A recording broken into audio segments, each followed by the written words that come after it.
One nuclear weapon.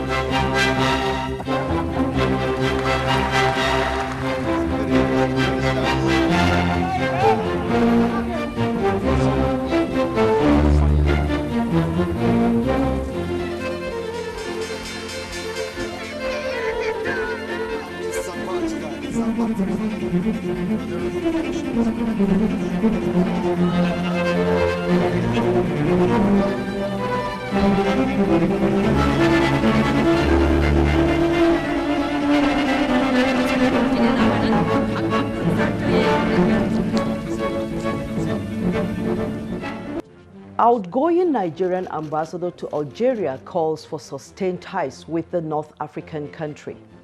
ECOWAS condemns Sierra Leone's violence as curfew is imposed. These are some major highlights we have for you on the program this week. Do stay tuned for more as we take you around the globe on the program Global Update. And I am Patricia Asamiluba. I'll be back in a moment.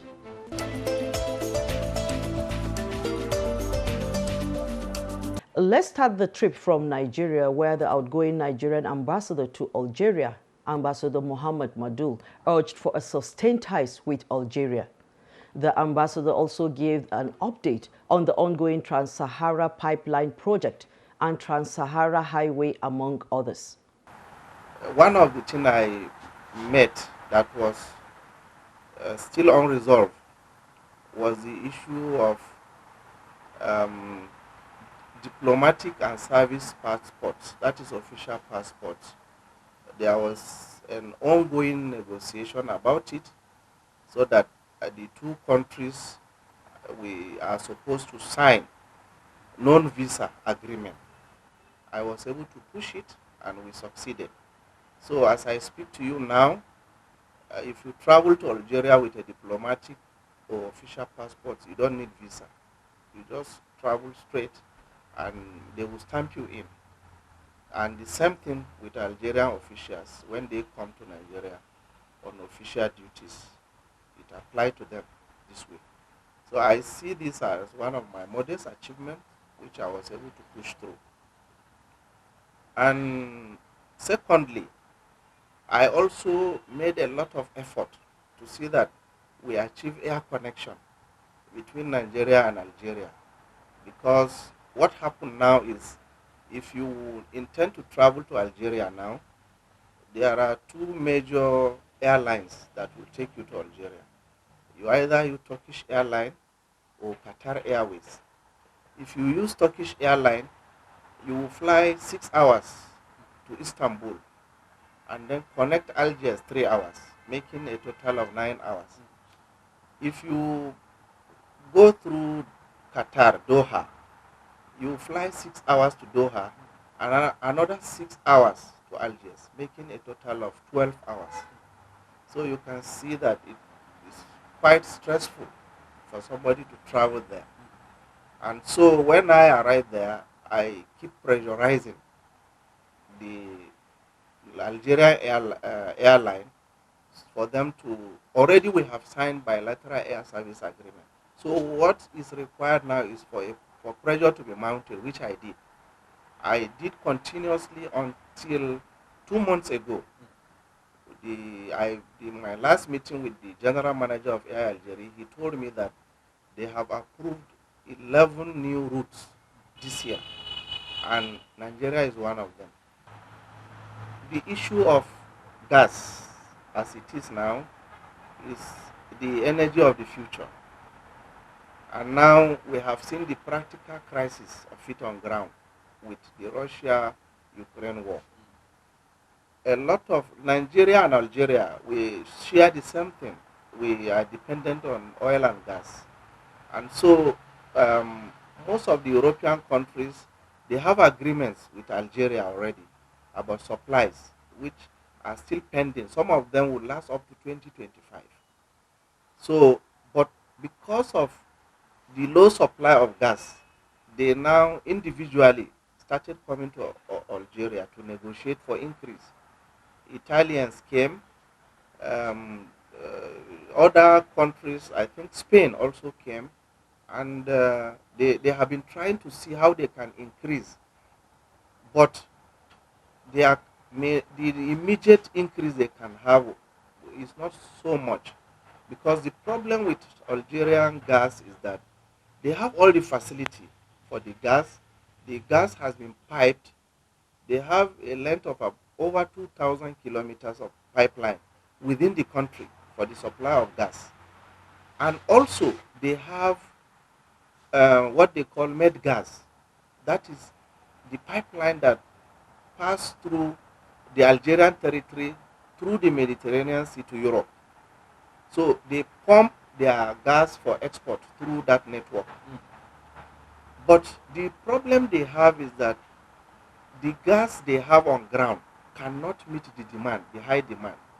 And that is what now informed the issue of Trans-Saharan gas pipeline. They want Nigeria to connect their own, the gas pipeline, the gas network through Nigeria, passing through Niger to Algeria. The main place that this gas facility are is called Hassaram. It's a gas field, one of the largest gas field in the world. So they want this network to connect with them, and that is what is called a Trans-Saharan gas pipeline. So that when we connect this facility to Algeria, they will now market the gas on behalf of Nigeria, and then Nigeria will collect the returns for our gas, which, for if you look at it from all purpose, they are a gas producing country like us. They have the facilities on ground. We don't need to do any new facility to Europe, only to connect. And also we are members of OPEC, and we are very friendly with Algeria. So it is a win-win situation for Nigeria to benefit. And the cost for the project is $13 billion. The network of the pipeline is over 4,000 kilometers. So the process has been on since the 70s. It's actually not a new project, but because of the, what do you call, the political will was not strong, the project goes on and off, on and off. But now they have now seen the necessity for this project to be reinvigorated, and the process has started. Last month, the Minister of Energy and that of Nigeria and that of Algeria, they have met to find resources so that this gas pipeline will be completed within a short time. Apart from the Trans-Saharan gas pipeline, there is another project which binds the three countries together, Trans-Saharan Highway Project. This one, about 6 countries are involved. We have Algeria, we have Niger, we have Mali, we have Chad, we have Tunisia, and then Nigeria. Now, the intention of this project is that in Africa, there has been an agreement that all the zones within Africa should develop road network so that there will be commercial exchanges in terms of trade and investments, so that the economy will boost in those areas. And that also led to the creation of a free trade zone in various sections of Africa.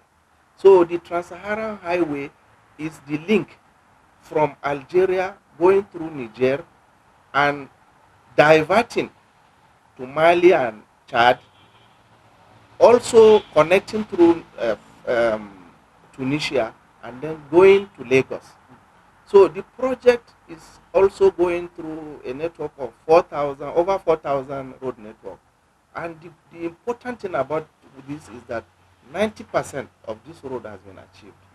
So the Nigerian section of this road has been completed. The Algerian section has been completed.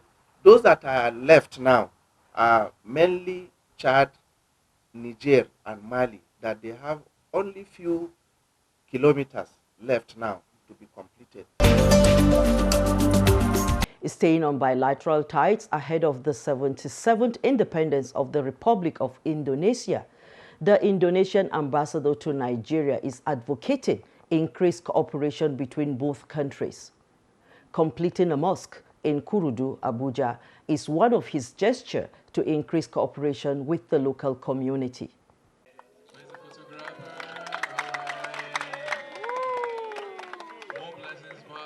It is his 62nd birthday anniversary, and for the ambassador, we are better to celebrate the day than with the people of his host community.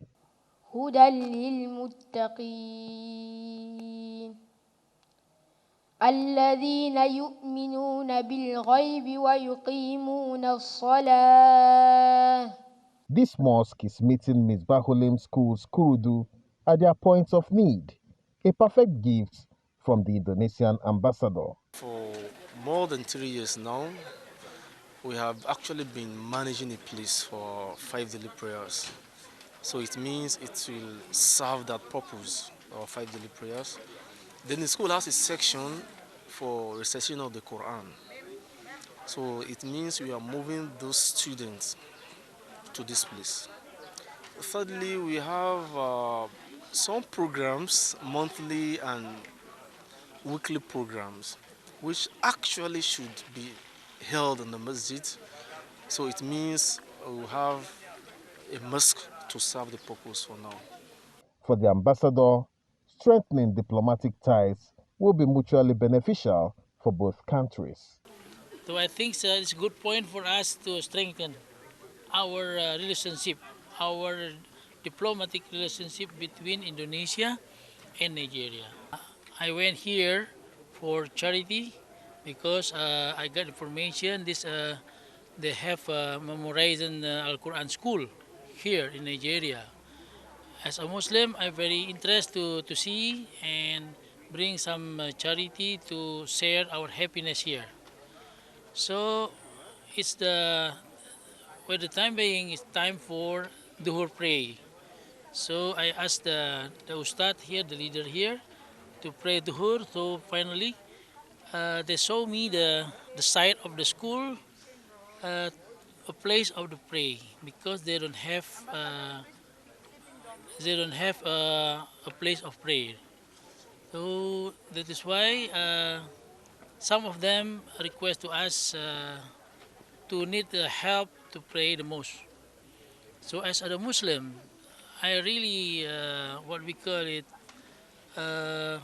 enthusiast and have motivation to contribute what all I have from God, from Allah, because I have a lot of risky.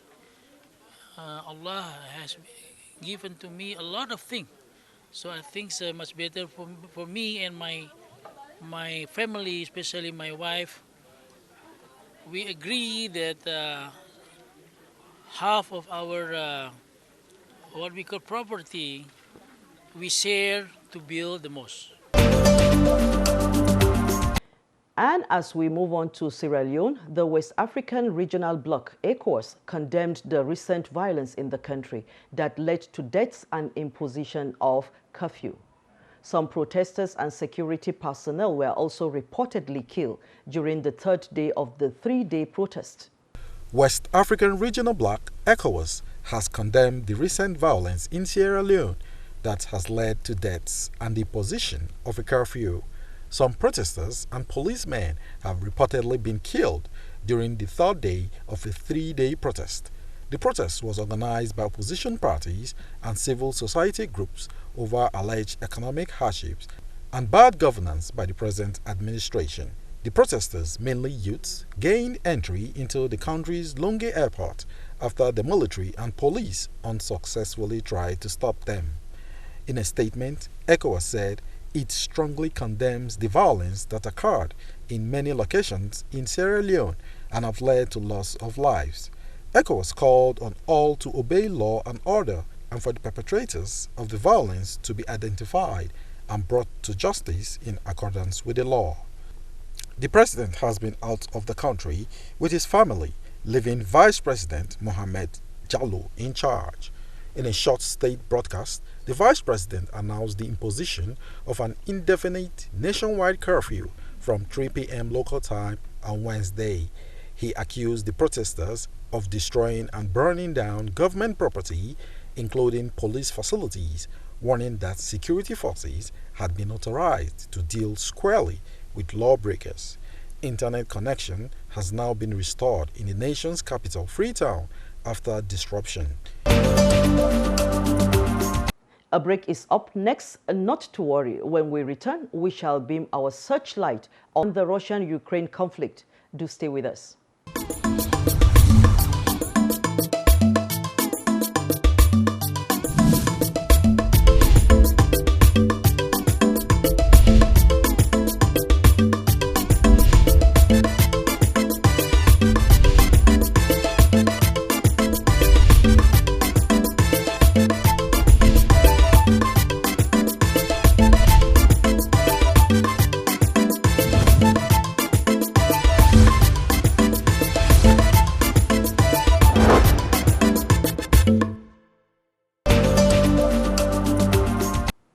Welcome back, and if you just tuned in, the program is Global Update. This is the program that brings you up to speed with world events in the week under review.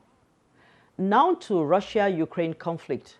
In recent days, Ukraine and Russia have accused each other of shilling the nuclear power plant in the south of the country. Also in the south, Ukraine has been trying to take back territory using new long-range artillery to target bridges across the river. This is the second time in 6 months Irina and Victor's home has been blighted by Russian shelling. This is where the light fixture, the round light, collapsed and fell. Irina has lived here since she was 7. The damaged curtains were her mother's. 5 families live in this Hutong-style traditional community built before the 1917 Russian Revolution. Residents say rain comes through their blast-damaged roofs and mangled door locks don't function. Officials are telling them to go. The distance to the front line is too short for properly managing reaction time. Quite often the air raid sirens go on just as the first explosions are happening. Recommendations are simple, but reality isn't. Where are we going to live? The fields? People here ask. As Russian missile and artillery strikes hit Mykolaiev's civilian centers every day, all day, it's up to the individual to stay safe. This underground shelter has sturdy concrete walls, multiple chambers, and 3 exits in case 1 or 2 get blocked by blast rubble. It's wired for electricity and, as of this week, internet. A few dozen people at most could crowd into this space. Definitely not 2,500.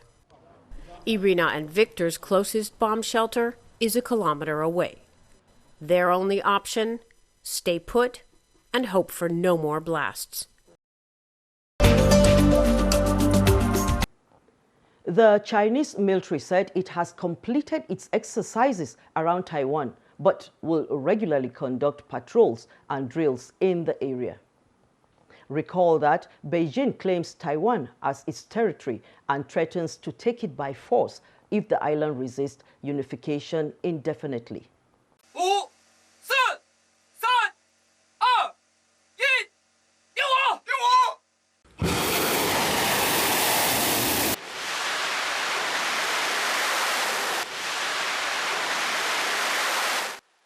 Over the past few days, the PLA Navy, Air Force, Rocket Force, Strategic Support Force, and Joint Logistics Support Force have been working together around Taiwan Island, conducting high-intensity, systematic, and joint training exercises in both air and at sea. The focus has been on air control operations, joint anti-submarine operations, and joint support, with consistent combat training and systematic use of troops. Chinese military says the exercises have been a great test of its combat readiness.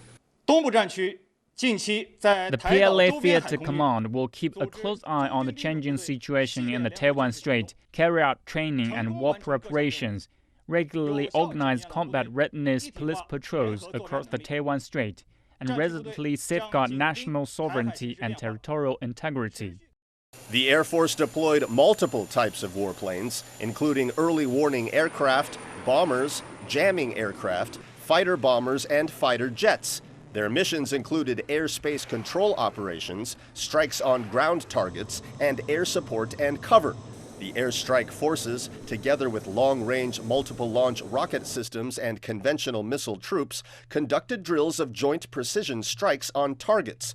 In addition, multiple bomber formations flew over the Taiwan Strait, while several fighter jets conducted joint drills with the destroyers and frigates. Authorities said the operation tested the tactics of systems warfare under information-based conditions, while it also improved capabilities to destroy crucial island targets with precision strikes. Some new equipment was also on display, including stealth fighters, box rocket launchers, and oil transporters. To the United Kingdom now, temperatures are set to soar higher as another heatwave grips the European country. Just last month, the first red extreme heat warning was issued in the UK during European heat updates. Many people are taking advantage of these long, hot spells to head to the beach and make the most of the sunshine. But the prolonged dry spell has left many reservoirs running dangerously low. According to the Environment Agency, we've not yet officially entered a drought, but some emergency measures are starting to be enforced. The first ban on people using hosepipes to water their gardens came into force on Monday for parts of the southeast, with others due to take effect later this week. Well, garden's brown, but no, we've been using some water in paddling pools, reusing it where we can to make sure that we're not wasting the water. Hosepipe ban is inevitable. I thought it would be here sooner. We're trying to be a little bit more conscious with our water consumption, just because we do notice that, you know, it's London and it hasn't rained in 3 months, and that feels weird. A bid to avoid more wildfires, people are being urged not to use barbecues, even in urban areas. And looking at the weather forecast, there's no sign of any rain in the near future, and temperatures are set to rise with a new heat wave forecast for the coming days. Staying on changing weather patterns around the world, historic rainfall have turned roads into rivers and left 8 dead in Seoul, South Korea. Landslide warnings have been issued in nearly 50 cities and towns, while hiking paths and mountainous Gangwon province is closed. Across the South Korean capital, Seoul, the surrounding Gyeonggi province and the port city of Incheon, people are using a brief respite in the rain to clean up and assess the damage after a record downpour of around 100 millimeters per hour covered this region overnight. Residents here have only just managed to bring fuel for these pumps. The underground level is full of water. The shopping mall also has water from the bottom to the ceiling. These are just some of the scenes caused by rain levels not witnessed in Korea for 80 years. In total, about 420 millimeters of rain fell across these regions, completely submerging some of the roads in the city, including vehicles that were unfortunate enough to be on it at the time. Many people were forced to seek shelter in schools and other public places. At least 8 rail lines were flooded and about 80 sections of the country's roads blocked for people's safety, leading to heavy congestion on those that remained open. The downpour also led to the closure of national parks and hiking trails along the Han River, where water levels have in many areas risen beyond the treetop. And that concludes this edition of the program Global Update. COVID-19 is still very much around, so continue to observe all safety protocols against the coronavirus pandemic. I am Patricia Asamiluba. Thanks for watching. God bless our nation as we work towards unity of purpose. Fire.